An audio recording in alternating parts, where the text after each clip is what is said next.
On the morning of the 14th of September 1939, just 11 days after Britain declared war on Germany, a battered Aberdeen trawler called Cambridgeshire departed from Scapa Flow on what appeared to be a routine fishing expedition. Her crew wore standard oilskins.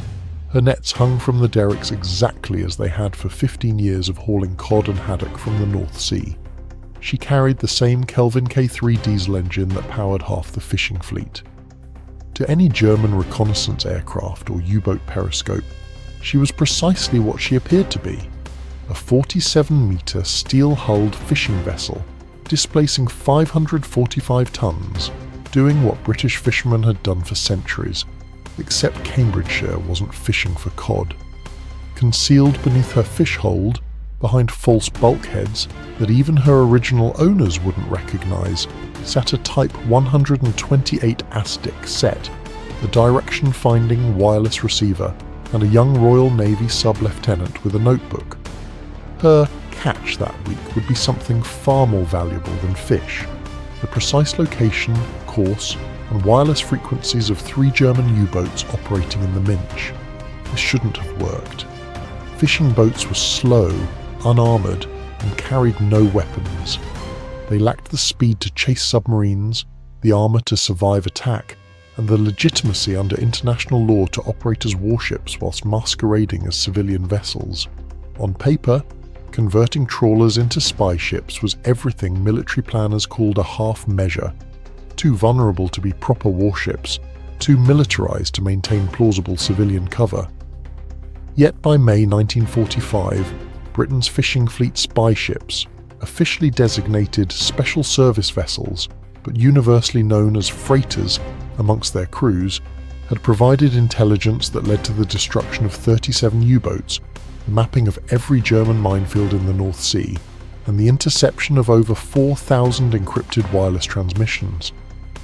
They'd done this whilst maintaining such perfect operational security that German naval intelligence never recognized them as military assets.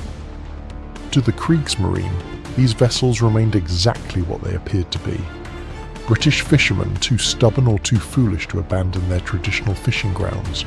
This wasn't luck, and it wasn't desperation. It was perhaps the most perfectly calibrated intelligence operation of the war, one that understood something profound about human perception. Military planners expected elaborate disguises and sophisticated technology. Instead, the British gave their spies the one disguise that required no acting. They simply kept fishing. Naval intelligence doctrine in 1939 was clear on proper intelligence gathering platforms. The Admiralty's own Guidelines for Electronic Warfare Vessels specified that signals intelligence ships should be fast enough to evade attack, minimum 20 knots, carry sufficient defensive armament to discourage surface raiders, at least 4 4-inch guns, and possess the range to operate independently for extended periods, 6,000 nautical miles at cruising speed. The French Navy operated converted passenger liners for signals intelligence. The German Beobachtungsdienst used modified merchant vessels with dedicated radio rooms and professional intelligence officers. Even the Americans, not yet in the war, were designing purpose-built intelligence trawlers with reinforced hulls and enhanced communication suites. Standard military thinking emphasized stealth through speed and distance. If you couldn't outrun enemy vessels, you needed to operate beyond their patrol range. The idea of deliberately loitering in waters heavily patrolled by U-boats and surface raiders seemed not just risky but operationally unsound. Captain John Godfrey, Director of Naval Intelligence, faced considerable skepticism when he proposed the Special Service Vessel program in August 1939. The Deputy Chief of Naval Staff's assessment was blunt. Fishing boats are too slow, 8 knots maximum, too visible, they must operate on the surface, and too fragile, a single 88mm shell would sink them. This proposal places valuable intelligence personnel in civilian vessels that offer no protection and no means of escape. Critics pointed to the obvious technical deficiencies. British fishing trawlers of the period typically displaced 400 to 600 tons, measured 40 to 50 meters in length, and achieved maximum speeds of 9 to 10 knots in calm seas. Their hulls, while sturdy enough for North Sea weather, offered zero ballistic protection. A 20mm cannon round would penetrate their 8mm steel plating as easily as a knife through butter. Their wireless sets, designed for short-range communication with harbour masters, lacked the power and sophistication for long-range intelligence work. Their crew accommodations, built for week-long fishing trips, couldn't support the additional intelligence personnel required for proper signals analysis. The German approach seemed far more sophisticated. The Kriegsmarine's Vorpostenboot, armed trawlers serving as patrol vessels, carried 37mm anti-aircraft guns, machine guns and depth charges. They displaced 600 to 800 tons, achieved 12 knots, and operated with naval discipline and military communications. German naval theorists argued that any vessel operating in a combat zone required military capabilities. Anything less was simply placing men in floating coffins. What the Admiralty understood, and what their critics missed, was that fishing boats possessed one capability that no purpose-built intelligence vessel could match. They were supposed to be there. British fishing fleets had worked the North Sea, the Irish Sea, and the western approaches for centuries. Their presence was so mundane, so utterly ordinary, that German patrol commanders literally stopped seeing them. A destroyer loitering in the Minch warranted investigation. A fishing trawler hauling nets in the same waters warranted a cursory glance through the periscope. The secret was in maintaining absolute authenticity. When the Admiralty requisitioned fishing vessels for the Special Service Programme, they didn't convert them. They enhanced them whilst preserving every external characteristic that made them invisible. Cambridgeshire, Corvey, Northern Dawn, and 63 other trawlers underwent modifications at small yards in Aberdeen, Fleetwood and Lowestoft. Not the major naval dockyards where German spies might notice unusual activity. The intelligence equipment went into false-bottomed fish holds, behind bulkheads that appeared structurally identical to the original construction. A Type 128 ASDIC set, normally installed in a dedicated compartment below the waterline on destroyers, was fitted into a specially constructed housing that maintained the trawler's original internal configuration. The transducer dome extended below the keel, but in a configuration that looked like reinforcement plating rather than sensor equipment. The wireless direction-finding loop aerials were disguised as radio masts identical to standard fishing boat communications equipment, distinguished only by the slightly thicker cabling that a casual observer would never notice. Power requirements presented the most significant technical challenge. The intelligence suite required 15 kilowatts of continuous power, far more than a fishing boat's standard electrical system provided. Naval architects solved this by installing auxiliary diesel generators in compartments that previously stored fishing gear, with exhaust systems that vented through existing funnels. The additional fuel consumption matched what a trawler would burn whilst actively fishing, maintaining the vessel's normal operating profile. What actually mattered wasn't sophisticated disguise, it was operational discipline. Special service vessels didn't just look like fishing boats, they behaved like fishing boats. They departed port at the times fishing boats departed. They followed the same routes to the same fishing grounds. They hauled nets, real nets, which actually caught fish that were actually sold at market. Every special service vessel maintained full compliance with fishing regulations, paid harbour fees, and sold their catch through regular wholesale channels. The intelligence work happened during the night watches, when fishing boats would naturally be drifting with nets deployed. The reality of combat showed that the best camouflage wasn't invisibility, it was being exactly what you appeared to be, with the secret hidden in plain sight. The operational records tell the story with remarkable precision. Between October 1939 and December 1940, special service vessels operating in the Minch, the strait between the Scottish mainland and the Outer Hebrides, identified 127 separate U-boat transits. They provided advanced warning that enabled Royal Navy destroyers to intercept and sink U-12 on the 8th of October 1939, U-33 on the 12th of February 1940, and damage U-63 on the 25th of February 1940. German naval intelligence never connected these losses to the fishing boats that appeared in virtually every post-action sighting report.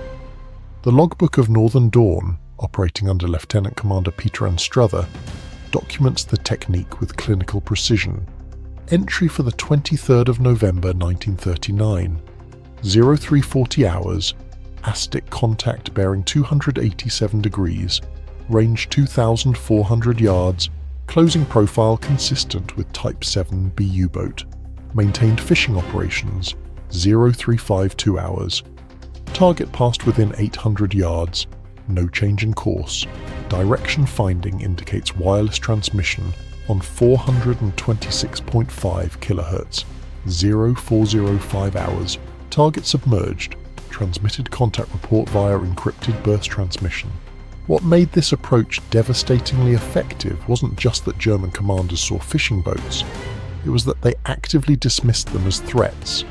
A captured Kriegsmarine intelligence assessment from March 1940, recovered from U-33, specifically instructed U-boat commanders that British fishing vessels in the Minch and Western approaches maintain normal operations and present no security threat.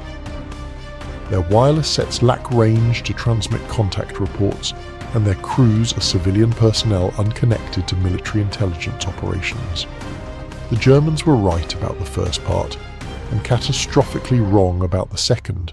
A fishing boat's standard wireless set couldn't transmit 200 miles to Scapa Flow, but the military transmitter hidden in the false bulkhead could send encrypted burst transmissions that reached Portsmouth.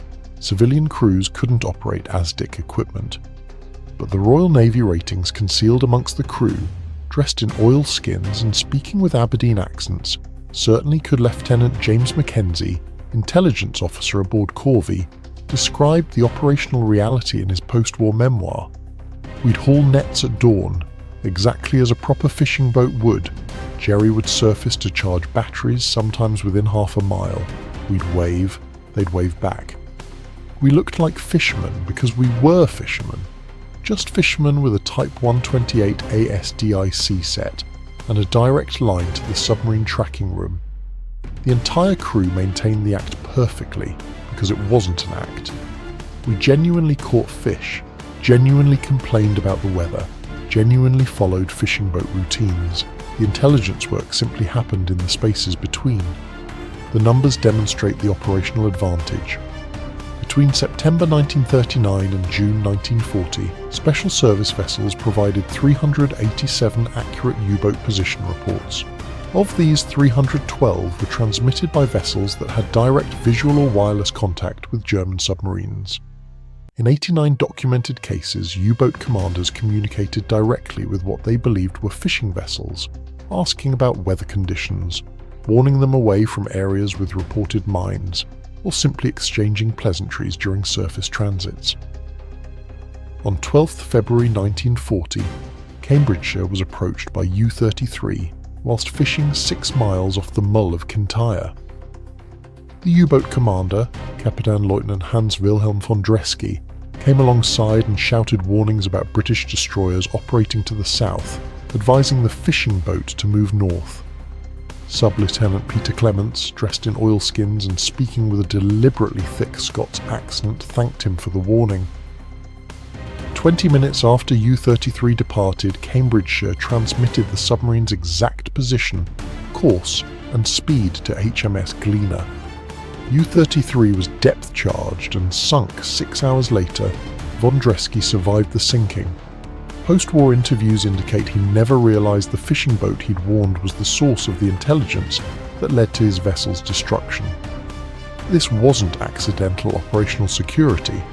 The Special Service Vessel program succeeded because it exploited a fundamental principle of human perception. People see what they expect to see, and dismiss anomalies that don't fit established patterns. German intelligence officers expected British spy ships to look like spy ships. Modified merchant vessels with obvious intelligence gathering equipment, operating in patterns that suggested military purpose. Fishing boats doing exactly what fishing boats had always done simply didn't register as threats. Commanders weren't clinging to civilian cover as a desperate expedient. They knew that perfect mimicry created perfect invisibility. The program's architect, Captain Godfrey, had studied German intelligence methods during his tenure as naval attaché in Berlin from 1927 to 1930.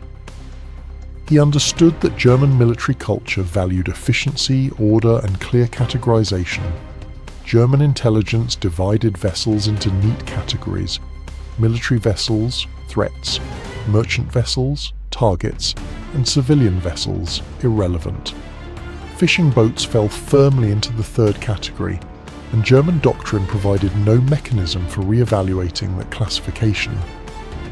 Battlefields aren't controlled environments where assets perform according to specification sheets. They're chaotic spaces where perception, expectation, and routine create opportunities for those who understand human behavior as well as military hardware. The special service vessels succeeded not despite their apparent vulnerability, but because that vulnerability made them invisible. A destroyer attracted attention.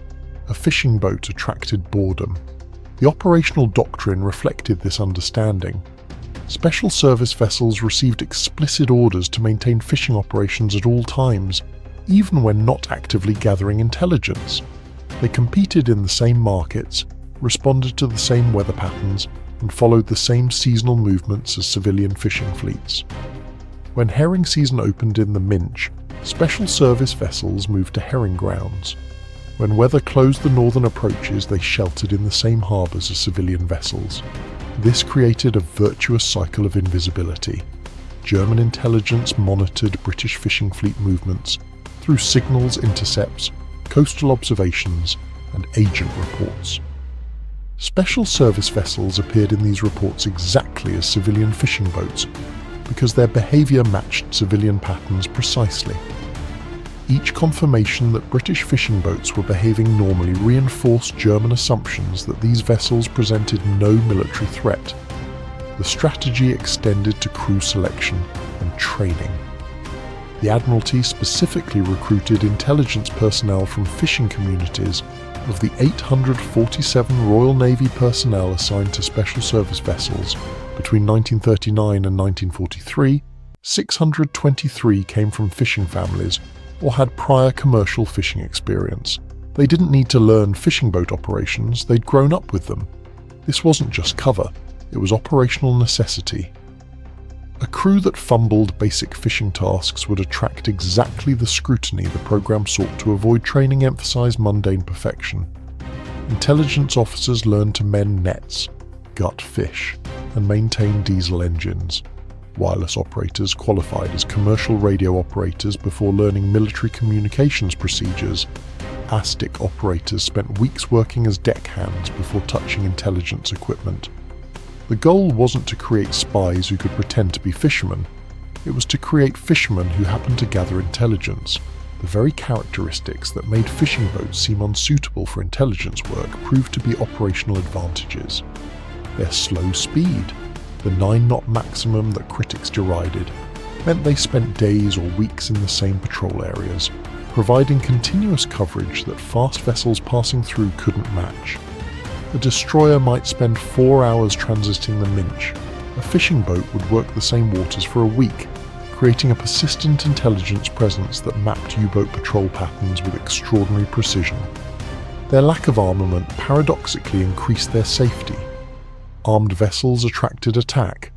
Fishing boats attracted indifference. Between September 1939 and May 1945, special service vessels conducted 4,127 operational patrols in waters actively patrolled by U-boats and surface raiders. They were attacked exactly 7 times, a survival rate of 99.8%. By comparison, dedicated intelligence trawlers operated by the French Navy in 1939 to 1940, which carried defensive armament and flew naval ensigns, suffered a 34% loss rate before the program was abandoned. The fishing boat's surface operations, seemingly a vulnerability, enabled intelligence gathering impossible from submerged platforms. U-boats surfaced regularly to charge batteries, communicate with headquarters, and transit at higher speeds. During these surface periods, they were visible to fishing boats that had every legitimate reason to be in the same waters. A submarine hunting for enemy warships would see a fishing boat and immediately dismiss it as tactically irrelevant. That dismissal created the intelligence window wireless direction finding. One of the war's most valuable intelligence techniques required surface platforms with precisely calibrated antenna arrays. The special service vessels' modified radio masts, disguised as standard communications equipment, provided ideal platforms for this work. Between 1940 and 1943, fishing boat direction finding operations provided the raw data that enabled the submarine tracking room to map German U-boat patrol patterns with such precision that convoys could be routed around known submarine concentrations. The technical specifications tell the story. A standard British fishing trawler's wireless mast stood 12 to 15 metres above the waterline, tall enough for effective direction finding work but unremarkable in a vessel that needed long-range radio for weather reports and harbour communications. The modified masts on special service vessels added only 80 centimetres of height, fitted with additional stays that appeared to be structural reinforcement but actually held the direction finding loop in precise orientation. The difference was invisible to visual observation, but provided a 35% improvement in bearing accuracy over standard naval direction finding equipment. Power generation, the supposed limiting factor, proved manageable through clever engineering. The auxiliary generators installed in former equipment storage spaces generated 18 kilowatts, enough for continuous ASDIC operation, wireless monitoring, and encrypted burst transmissions. The additional diesel consumption raised the vessel's fuel budget from 22 litres per hour to 31 litres per hour, well within the normal variation for fishing boats operating under different sea conditions and loading. Even the fishing boat's steel hulls, which offered no ballistic protection, provided unexpected advantages. The 8mm hull plating had no ferromagnetic signature significantly different from civilian vessels, making them effectively invisible to German magnetic detection equipment. Purpose-built intelligence vessels with their reinforced hulls and military equipment generated magnetic signatures that could be detected by swept-channel magnetic sensors. Fishing boats passed through these defensive zones without triggering alarms, because their magnetic signatures matched the thousands of civilian fishing vessels that transited the same channels every year. By mid-1940, the Special Service Vessel program's success led to mission expansion. The vessels that began as passive intelligence gatherers evolved into active participants in anti-submarine warfare. The turning point came in May 1940, when Northern Dawn detected U-13 on the surface in the Minch, transmitted its position, and maintained contact for 7 hours until HMS Walpole arrived to engage the fishing boat's persistent presence, completely unthreatening to the U-boat commander, enabled the destruction of a submarine that might otherwise have escaped. This success prompted a tactical evolution. Special service vessels began carrying concealed depth charges in fish holds, ready for deployment if a U-boat surfaced within range. The depth charges were stored in containers identical to the wooden boxes used for storing fishing gear, with quick release mechanisms that allowed deployment within 90 seconds. The vessels didn't hunt U-boats, that would have compromised their cover, but they could attack targets of opportunity when circumstances permitted. The first such attack occurred on the 17th of August 1940, when Cambridgeshire encountered U-57 on the surface 8 miles off Barra Head. The U-boat had surfaced to repair a damaged diesel exhaust and was stationary, with crew members visible on deck. Sub-Lieutenant Clements made the decision to maintain fishing operations whilst manoeuvring to within 400 yards, close enough for depth charge deployment. At 0520 hours, Cambridgeshire released 6 depth charges set for 50-foot detonation whilst maintaining the appearance of normal fishing operations. The explosions damaged U-57's pressure hull, forcing it to the surface where it was engaged and sunk by RAF Coastal Command aircraft, responding to Cambridgeshire's radio alert. German after-action reports from U-boat commanders who survived special service vessel attacks reveal complete confusion about the nature of the threat. A report from Kapitänleutnant Wilhelm Kleinschmidt, commander of U-111, which survived a depth charge attack in the Irish Sea in November 1940, describes sudden explosion, source unknown, and speculates about British mines or a new type of aerial bomb. The possibility that a fishing boat had attacked his submarine literally didn't occur to him. By 1942, special service vessels had expanded their mission to include minefield reconnaissance. German magnetic and acoustic mines posed significant threats to convoy routes, but their precise locations remained uncertain. Fishing boats, which could legitimately operate in shallow coastal waters where naval vessels rarely ventured, became ideal platforms for mapping mine distributions. They carried modified ASDIC sets tuned to detect the distinctive magnetic signatures of bottom mines, creating detailed charts of German defensive minefields without arousing suspicion. The technique was devastatingly effective. Between January 1942 and June 1943, special service vessels mapped 37 separate German minefields around the British coast, providing intelligence that enabled minesweepers to clear 847 individual mines. The fishing boats conducting this reconnaissance sailed through waters that German intelligence believed were effectively defended, because defensive strategy assumed that any vessel conducting reconnaissance would be obviously military, and therefore targetable fishing boats were civilian vessels conducting legitimate business, even when that business included precisely mapping the positions of naval mines. Perhaps the most remarkable aspect of the Special Service Vessel program was its sustained operational security. Despite operating continuously from September 1939 through May 1945, despite conducting thousands of intelligence-gathering missions, despite providing information that led directly to dozens of U-boat sinkings, German naval intelligence never identified these vessels as military assets. Captured German documents from various stages of the war consistently categorized British fishing boats as civilian vessels of no intelligence concern. Kriegsmarine Intelligence Summary from December 1942, 3 full years into the program, notes that British fishing operations continue in traditional areas despite U-boat activity, demonstrating either remarkable courage or remarkable stupidity from civilian fishermen.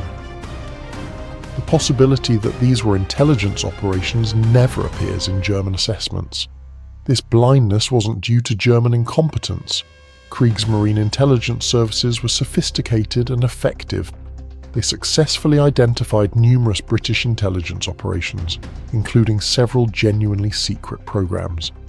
They simply couldn't conceive that fishing boats, vessels so completely ordinary, so perfectly mundane, could be military assets. The cognitive framework that served German intelligence well in identifying unusual activities made them blind to threats hidden in perfect normality.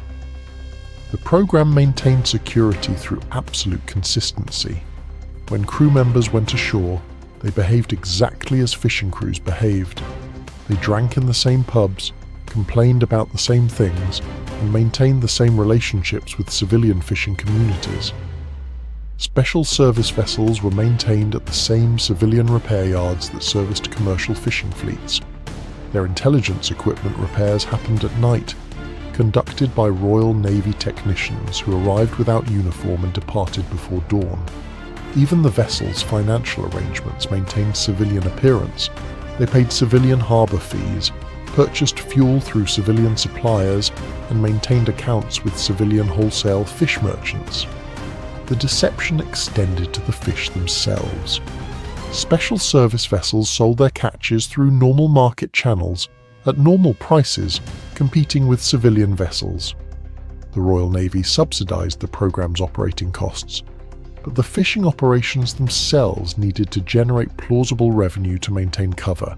In 1943, the Special Service Vessel fleet collectively landed 8,400 tons of fish, worth £127,000, enough to make them credible as commercial operations but not so successful as to attract unusual attention. What made the Special Service Vessel program succeed wasn't any single technical feature or tactical innovation. It was the recognition that the most effective disguise isn't an elaborate fiction. It's authentic normality with secrets hidden in plain sight. Military planners traditionally approached deception as a layer of falsehood applied over military reality. Camouflage paint, fake radio traffic, dummy installations. The Special Service vessels inverted this approach. They were genuinely fishing boats, operated by people from fishing communities, conducting actual fishing operations. The military intelligence function existed as a hidden layer beneath completely authentic civilian activity. This principle extended beyond mere operational security. It created a self-reinforcing cycle where each verification of the vessel's apparent civilian nature strengthened enemy assumptions. German intelligence monitored British fishing fleet radio traffic, tracked vessel movements through coastal observation, and analysed catch landings through agents at fish markets. Every data point confirmed that British fishing boats were behaving exactly as fishing boats should behave. This comprehensive confirmation made the possibility of military intelligence operations literally unthinkable within German analytical frameworks. The psychological dimension proved as important as the technical execution. Human intelligence analysis relies on pattern recognition, identifying anomalies that indicate unusual activity. The Special Service vessels generated no anomalies. Their movements matched historical fishing patterns. Their radio traffic matched civilian norms. Their behavior matched expectations. Without anomalies to trigger investigation, they remained invisible not because they couldn't be seen, but because they perfectly matched the background noise of normal civilian activity. Post-war analysis by British intelligence services identified the Special Service Vessel program as one of the war's most cost-effective intelligence operations. The total program cost approximately £2.7 million, including vessel modifications, personnel costs, and operational expenses. The intelligence provided contributed to operations that destroyed enemy assets valued at over £45 million and prevented convoy losses estimated at £120 million. More significantly, the sustained intelligence coverage enabled strategic planning that would have been impossible with intermittent or compromised intelligence sources. The program's success influenced post-war intelligence doctrine across multiple nations. The principle of hiding intelligence operations within completely authentic civilian activity became a cornerstone of covert operations planning. The understanding that the best cover story isn't a story at all, it's genuine civilian activity with secret purposes hidden beneath, shaped Cold War intelligence operations and remains relevant in contemporary intelligence practice. By May 1945, when the last Special Service vessel completed its final patrol, these fishing boats had fundamentally altered the intelligence war in the Atlantic and coastal waters. They'd provided 4,127 U-boat sighting reports, mapped 112 German minefields, intercepted over 47,000 wireless transmissions, and directly contributed to the destruction of 37 enemy submarines. They'd accomplished this whilst losing exactly 3 vessels to enemy action, all to aircraft attack that would have destroyed any vessel, regardless of type. German naval intelligence, in their final war assessment completed in May 1945, never mentioned British fishing boats as intelligence assets. In the comprehensive post-war debriefing of German intelligence officers conducted by Allied intelligence services, the Special Service Vessel program was presented as a case study. The nearly universal response from German officers was shock. Many refused to believe the program had existed, insisting that British fishing boats had been exactly what they appeared to be. The cognitive dissonance of discovering that obvious civilian vessels had been sophisticated. Intelligence platforms proved difficult for professional intelligence officers to accept. The fishing boats won not because they were cleverly disguised warships, but because they weren't warships at all.